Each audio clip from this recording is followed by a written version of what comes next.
প্রিয় দর্শক বন্ধুরা, পশ্চিমবঙ্গে ভোটার কার্ড ভেরিফিকেশন শুরু হচ্ছে। বহু মানুষের মনে একটা প্রশ্ন যে 2002 সালে ভোটার লিস্টে যদি বাবার নাম থাকে তাহলে কি ছেলের ভোটার কার্ড থাকবে নাকি বাদ যাবে। আজকে ভিডিওতে এই গুরুত্বপূর্ণ প্রশ্নে সম্পূর্ণ উত্তর থাকছে, সরকারের নিয়ম, বাস্তব অভিজ্ঞতা আর কীভাবে নাম বাঁচাবেন সব কিছু বিস্তারিত জানুন এই ভিডিওর মাধ্যমে।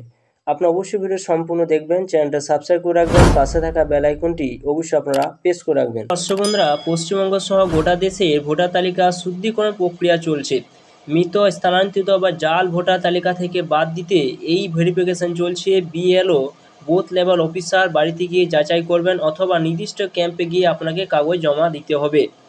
তো চলুন সম্পূর্ণ জানবো ভিডিওর মাধ্যমে আরও বিস্তারিত কী এখানে বলা হয়েছে। এখানে যেটা বলা হয়েছে যে আপনার বাবার নাম 2002 সালে ভোটার লিস্টে থাকলে সেটা লিগেসি ডেটা হিসেবে কাজ করে। অর্থাৎ এটা একটা ঐতিহাসিক প্রমাণ যেখানে পরিবারের ঠিকানা এবং পরিচয় ছিল। তো জানতেই পারছেন যে আপনার বাবার নাম যদি 2002 সালে ভোটার লিস্টে নাম থাকে তাহলে আপনাদের কতটা একটা উপকার হতে পারে, যেটা এখানে বলে দেওয়া হয়েছে।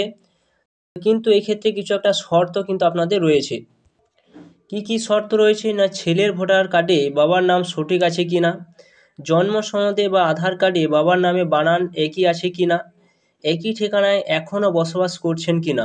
এইসব তথ্য মিলে গেলে ভেরিফিকেশন পাস হবে, কিন্তু তথ্য না মিললে আপনার নাম বাতিলও হয়ে যেতে পারে। তো জানতে পারছেন এখানে যে সমস্ত শর্তগুলো এখানে দেওয়া হয়েছে, তিনটি শর্ত এখানে উল্লেখ করা হয়েছে। যেটা বলা হয়েছে যে ছেলের ভোটার কার্ড বাবার নাম সঠিক আছে কি না, জন্ম সার্টিফিকেট বা আধার কার্ড যে সমস্ত আপনাদের প্রুফগুলো রয়েছে সেখানে আপনাদের বানানগুলো ঠিক আছে কি না, একই ঠিকানায় এখনও বসবাস করছেন কি না, সব তথ্য মিলে গেলে ভেরিফিকেশন কিন্তু আপনি পাস করবেন। কিন্তু তথ্য যদি আপনার না মিলে তাহলে কিন্তু নামও আপনার বাতিল হয়ে যেতে পারে, যেটা এখানে পরিষ্কারভাবে ওটা বলে দেওয়া হয়েছে। যদি না মিলে তাহলে কি হবে, পরিষ্কারভাবে যেটা বলা হয়েছে দেখুন, যে যদি বাবার নাম পুরনো ভোটার লিস্টে থাকলেও আপনার ভোটার কার্ডে তথ্য ভুল থাকে, যেমন ঠিকানা বদলে গেছে বা অন্য জায়গায় স্থানান্তরিত হয়েছেন, তাহলে বিএলও রিপোর্ট আনভেরিফাই হিসাবে পাঠাতে পারেন। অর্থাৎ আপনার ভেরিফাইটা কিন্তু আনভেরিফাই আন্ডারে কিন্তু পড়ে যাবে। তো আপনারা জানতে পারছেন এই সমস্ত তথ্য যদি আপনার ভুল থাকে তাহলে কিন্তু আপনাকে আনভেরিফাই আন্ডারে কিন্তু হয়ে যাবে বা আপনার পর্যায়ে কিন্তু পড়বে, যেটা এখানে পরিষ্কারভাবে কিন্তু বলে দেওয়া হয়েছে। তাতে আপনার নাম ভোটার লিস্ট থেকে বাতিলও হতে পারে, পরিষ্কারভাবে যেটা এখানে বলে দেওয়া হয়েছে। তবে দেখুন এখানে যেটা আর একটা কথা উল্লেখ করা হয়েছে, বলা হয়েছে যে তবে ভয় পাবেন না, কারণ আপনি বিএলওর কাছে গিয়ে ফর্ম 6 বা 8 জমা দিয়ে সংশোধন আবেদন করতে পারেন। আর 2002 সালে ভোটার লিস্টে বাবার নামের কপি থাকলে সেটা যুক্ত করে আবার ভেরিফিকেশন করানো যায়। তো জানতে পারছেন এখানে যদি আপনার সমস্ত ভুল থাকে তাহলে আপনার কিন্তু 6 বা 8 একটা ফর্ম কিন্তু আপনাকে সেইখানে জমা করতে হবে সেই সংশোধনের জন্য।